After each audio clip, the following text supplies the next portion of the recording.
Just across the neighboring parcel, Ed said. That parcel being his. I sat quietly while they processed it. The agent was the first to speak. This could be a recording error. We should revisit the original surveys. Already did, Ed said. Everything lines up. The error wasn't in recording, it was in execution. Whoever built the road didn't follow the approved plans. Karen looked like she'd swallowed a lemon.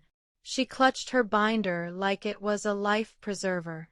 This doesn't make sense, she said. We've maintained that road for years. We pay for snow removal, landscaping. Which you've been doing on my land, I said. Silence. The meeting ended without resolution. Karen left in a huff. The other board members looked more sheepish, like they were realizing the ground beneath their feet was less stable than they thought. For the next few days, things were quiet. No letters, no knocks, no angry emails. Then, late one afternoon, I saw a group of residents standing at the edge of Birch Lane, just before it crossed onto my land. They were looking at survey flags I'd placed after having a professional surveyor restake the property lines.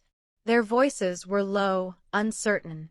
A couple glanced up at me as I stood on my porch. I didn't wave, just watched. By the end of the week, the threats had stopped entirely. No more letters. No more accusations. Karen's tone, when she finally did write back, was clipped but deferential. In light of recent discoveries, the Pine Ridge Board is reviewing all documentation and construction records. We appreciate your patience. Translation: they knew they had screwed up. A month later, I received a new letter, this time from an attorney representing the HOA. But instead of threats, it contained an offer. They wanted to negotiate an easement agreement, legal permission for their road to remain on my land in exchange for a yearly fee and liability protections.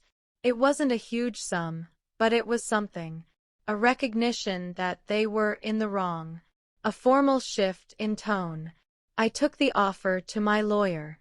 We negotiated for a higher fee and added terms about maintenance, liability, and the right to revoke with proper notice. The final agreement was tight, fair, and thoroughly documented. I never heard from Karen directly again.